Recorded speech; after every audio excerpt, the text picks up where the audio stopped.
And listen, let me ask you this because there's this whole idea about how he or she identified, and police have been saying one thing. We have not confirmed. Did you know her well? How's everybody doing? My name is Anthony Brian Logan, and today we got to talk a little bit more about the Nashville shooter.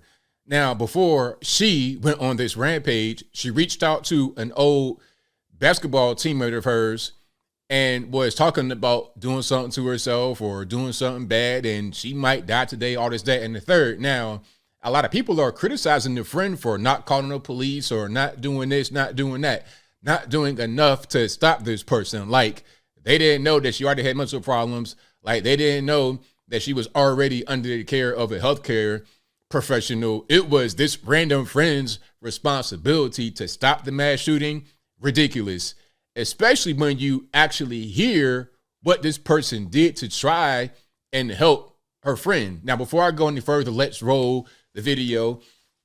If you want to see the video in full without my commentary, link as always will be in the description. If you're on IG, visit the link in the bio and go to the corresponding article on the website. But without further ado, let's go ahead and roll it. Know her. And listen, let me ask you this because how did you know her? And listen, let me ask you this because there's this whole idea about how he or she identified, and police had. Why we gotta play games like that? This person is dead. Like, this person was a biological woman, ex-woman. Just say she. We ain't gotta play we don't gotta try to play games and be nice with this person because they're dead. So what? Who cares what the person's pronouns are? Let's talk about biology. Let's talk about things that make sense. All right. If the police are looking for this person, if they were not dead, which they are, thank goodness. But if this person was on the run, you wouldn't be like, oh, well, the preferred pronouns are he, them. Man, please. But let's continue. Been saying one thing. We have not confirmed. Did you know her well? I knew her well when we were kids, when we were younger. I didn't know the adult Audrey. I still addressed her as Audrey. Okay. I never addressed her as anything else but Audrey.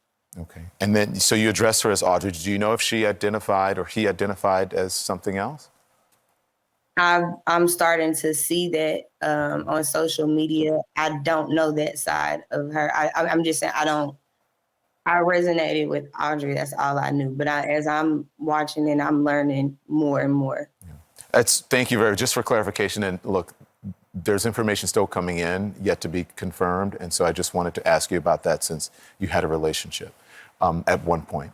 So walk us through what happened then. You received these messages on Instagram from Hale. What happened? Mm-hmm.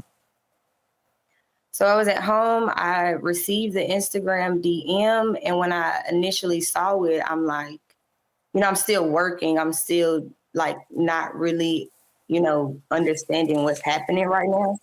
And so I had screenshotted the message to my dad, and I was like, this don't seem right. Should I say something? And he immediately responded, yes.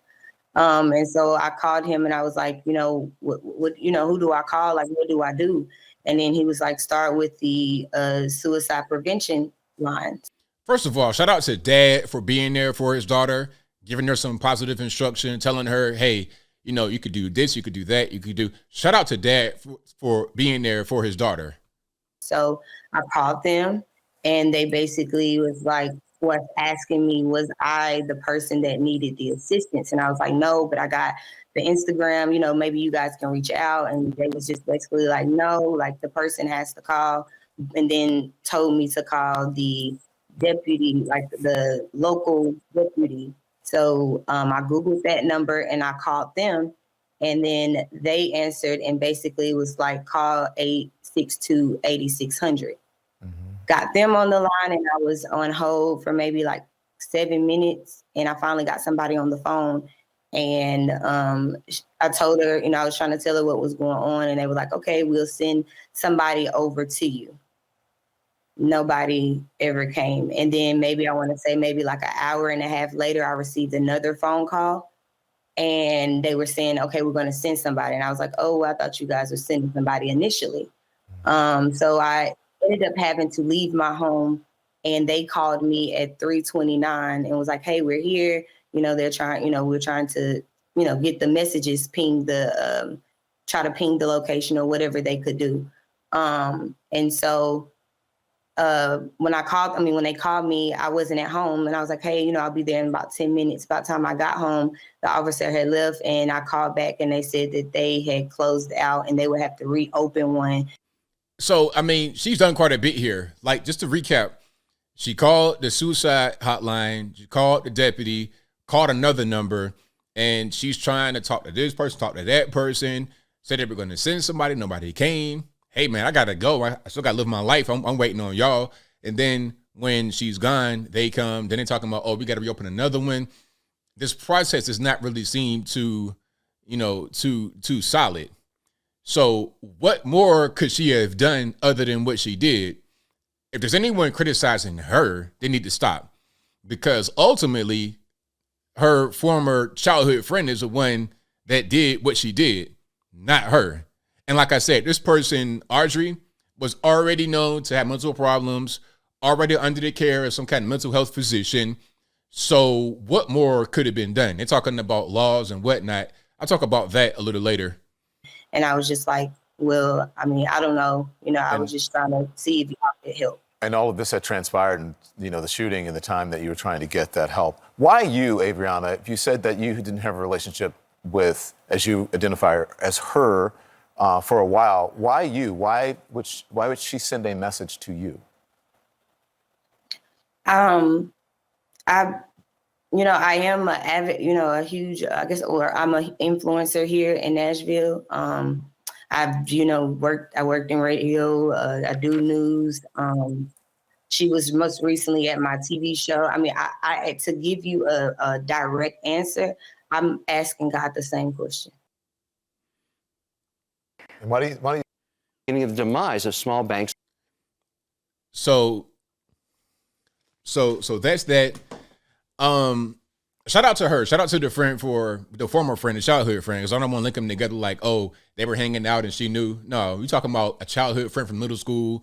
They didn't know each other. Remember, the shooter was like 28, so the former friend probably right around the same age, knocking on 30.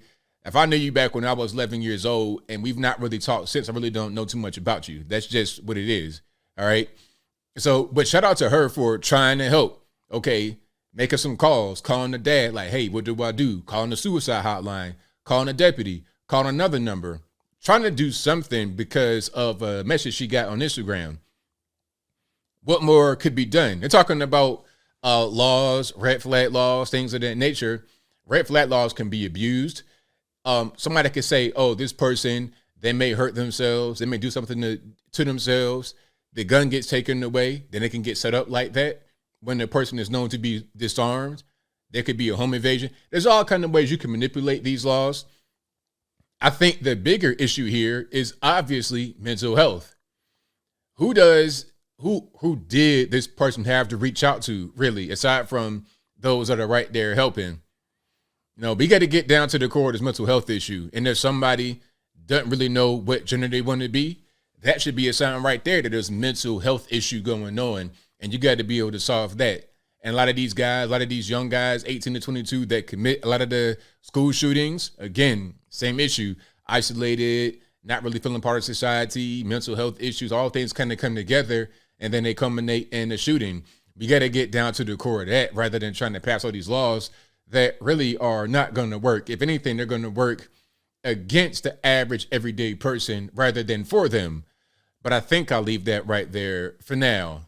And what say you? How do you feel about the former childhood friend here and the job she did? Whatever your thoughts are, let me know in the comments below. You guys know where I'm at. The former friend did all that she could do. For anybody to try to blame her at all is just preposterous, ridiculous, totally. All right. And again, the laws, I don't think would have made the situation different. They're talking about red flag and all kind of, I mean, what more can you do rather than just not sell guns anymore? And again, all that's going to do is put your regular everyday citizen in harm's way. How many stories have we seen where there was a home invasion, robbery, kidnapping attempt that was thwarted by an armed citizen? You can't just look at, a school shooting, a mass shooting or whatever, and make laws based on that. How about the regular everyday experience of a person in this country? That should be what the focus is.